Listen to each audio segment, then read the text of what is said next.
With the release of Venom, Sony's new supervillain franchise is underway. Those of you who haven't seen it yet might want to get to that before we spoil a few details. Don't worry, we'll still be here when you get back. So, the post-credits tease of Woody Harrelson as Cletus Cassidy, aka Carnage, has fans pumped for the inevitable sequel. We decided to delve into the character's comic book roots and figure out just how powerful this guy is. And by the way, now's your chance to make Carnage proud. You see, red's his favorite color, and our subscribe button just happens to be red. Go ahead and click it. You wouldn't want to upset Carnage, would you? Spider-Man. Might as well kick things off with the most familiar character Carnage has taken on and defeated. Everyone's favorite wall crawler, Spider-Man, has taken on Carnage multiple times in multiple different universes. Carnage made his first appearance in Amazing Spider-Man number 360, where he ended up killing a guy named Gunny Stein because he, wait for it, didn't like the guy's name. Yeah, you heard that right, people. This is Carnage we're talking about. Calling him a little nutty is a bit of an understatement. Spidey has confronted Carnage on numerous occasions, including the Maximum Carnage video game for Super Nintendo. Ah, memories. But Carnage has gotten the upper hand on the web-slinger more than once. Oftentimes, Spidey finds himself simply outmatched, unable to handle the sheer chaos brought about by Carnage's manic nature. In one universe, Carnage even managed to turn Peter Parker into a version of himself.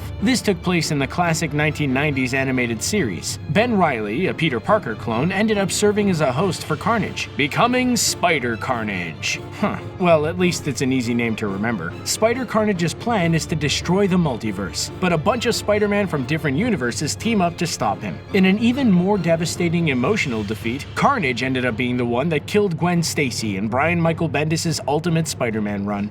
Venom. Ah yes, Venom and Carnage. What a gloriously twisted relationship. Seriously, these guys would be total besties if they weren't so utterly insane and ruthless and hellbent on completely ripping each other to shreds. At the very least, we're sure there's an alternate universe out there where the two are a crime-fighting duo starring in their very own hit reality TV series. Actually, that would be really awesome. Even though they might be two sides of the same coin, Carnage is practically Venom's son. In reality, the two can't stand each other, and they've constantly butted heads as they attempt to not only take down Spider-Man, but conquer the city. In most cases, they're evenly matched, with Venom's brute strength balancing out Carnage's violent tendencies and madness, but in one particular case, Carnage managed to gain the upper hand over Venom. This happened in the famous Maximum Carnage story arc, specifically issue number 103 of Web of Spider-Man. Carnage bests Venom in battle, knocking him out cold. While Carnage is finally presented with the opportunity to kill one of his mortal enemies, he decides not to, opting instead to keep Venom around for kicks and giggles, which in Carnage speak translates to relentless torture. He chains up Venom over a fire and regularly hits him with a dose of sonic gun firepower, fire and sonics being a symbiote's greatest weakness. Ouch. Deadpool. That's right, it's everybody's favorite Merc with a mouth. Deadpool is a popular fan favorite thanks to his super epic fighting skills and his impeccable sense of humor. Did you know there's an entire series devoted to his battle with Carnage? Why didn't anybody tell us about this? Here, give us a quick second to check this out. Okay, we're back. So, to sum this entire thing up, Deadpool learns that Carnage is in town and decides to go after him. Because they have similarly manic personalities, it doesn't take too long for him to find Carnage, and they engage in a bloody battle that concludes with Deadpool shoving a grenade in the icky symbiote's mouth. Done and done, right? Nope. Even though he looks defeated, Carnage has a few tricks up his sleeve. His crazy girlfriend Shriek shows up to save him from his utter demise, and Carnage spears Deadpool. A lot. Like, a lot. The two trade blows. Deadpool manages to incapacitate Carnage with some dubstep music, and then Carnage gets the final word by ripping out Deadpool's stomach, leaving him broken, defeated, and in dire need of a new suit. They engage in a number of rematches in which Carnage constantly rips Deadpool to shreds. It isn't until Deadpool is taken over by some symbiotes that he's finally able to hold his own. The Mercury Team. Haven't heard of the Mercury Team? Well, buckle up, people. Here's a quick rundown. The Mercury Team was formed by the United States Army to pursue Venom after he went AWOL. Mercury Team consists of 4 soldiers from different military branches led by Marcus Sims. What makes them unique is that they each use a symbiote to power themselves up. Symbiote roll call. There's Howard Ogden, aka Riot, James Murphy, aka Agony, Rico Axelson, aka Phage, and last but not least, War Dog, aka Lasher. Wait, right, the last member's a dog? Aw, look how cute he is. Anyway, each team member has a role and uses their symbiote for a specific purpose. They're deployed whenever there's an issue involving top-secret symbiote nonsense. Naturally, when Carnage started causing trouble, attempting to take over the town of Doverton in Colorado, Mercury Team was sent to put a stop to all that madness. Only they didn't, and Carnage ended up killing them all. That's right, Carnage managed to stumble on their secret base hidden in a nearby ghost town. Needless to say, he isn't pleased, and he takes great pleasure in taking out the entire team in a brutal sequence. So the next time someone asks you if you want to join a secret symbiote fighting force to take out Carnage, take a hard pass. Toxin. You would think, with how insane he is, Carnage might welcome the opportunity to bring more lives into this world, training his offspring up in the ways of cold-blooded murder and madness. But Carnage, not one to be penned down by the call to parenthood, didn't actually want this at all. In fact, when Venom tracks him down and informs him his symbiote is about to reproduce, Carnage is furious. He hates the offspring even before he has a chance to meet it, mainly because he's afraid it'll end up being more powerful than him and might turn its powers on good old Pappy. But while Carnage wants to murder his new kid, Venom has every intention of protecting the new symbiote, training it to be his new partner. So after the birth of his quote-unquote son, Carnage is in too weak a state to murder it. Instead, he implants the offspring symbiote onto a cop named Patrick Mulligan, hoping to hide it from Venom. Mulligan becomes Toxin, a being very similar in ability and power to both Carnage and Venom. Aww, like father like son. It would be so cute if it wasn't so horrifying. When they realize Toxin is just as, if not more powerful than them, Venom and Carnage team up to defeat the new monster once and for all.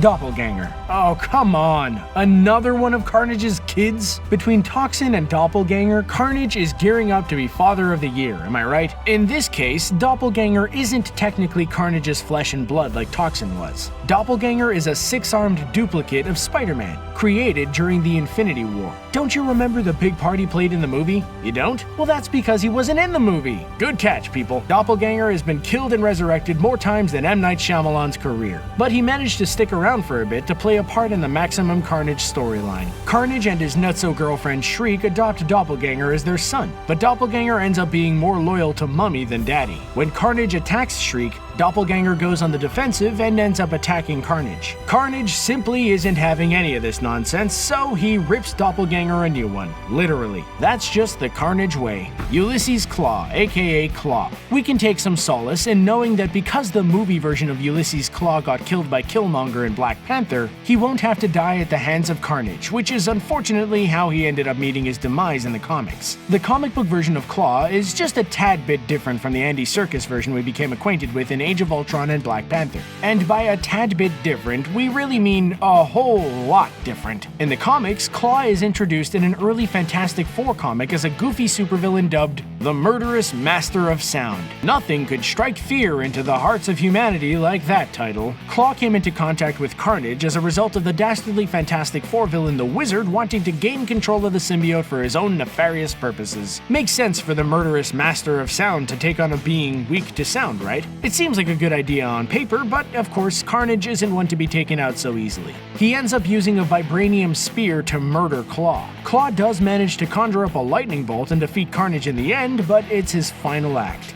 The Wizard. And while we're on that topic, let's take a look at Carnage's encounter with the Wizard. The Wizard is a total mastermind who gained a fortune using his superior intellect. He grew jealous of the Fantastic Four when their heroic exploits stole his time in the spotlight, and dedicated himself to bringing about their demise. He became so obsessed with defeating the Fantastic Four, he even ended up founding his own foursome, the Frightful Four, though they weren't quite frightful enough to achieve their lofty goals. The Frightful Four made a return in the Superior Carnage miniseries led by the Wizard. This time, the team consisted of the Wizard, Claw, Carl Malice, and our favorite serial killer turned symbiote, Carnage. The Wizard originally intended to use his mind control powers to keep Carnage under his control, and I'm sure we all know how well that turned out. Despite his abilities, the Wizard can't maintain control of Carnage, and Carnage ends up taking over the Wizard's body. Now serving as host for Carnage, the Wizard is helpless as this new version of the symbiote consumes Malice, and even takes on Doc Ock, who's currently residing in Spider-Man's body. Is it just us, or is the Superior Spider-Man storyline extremely convoluted?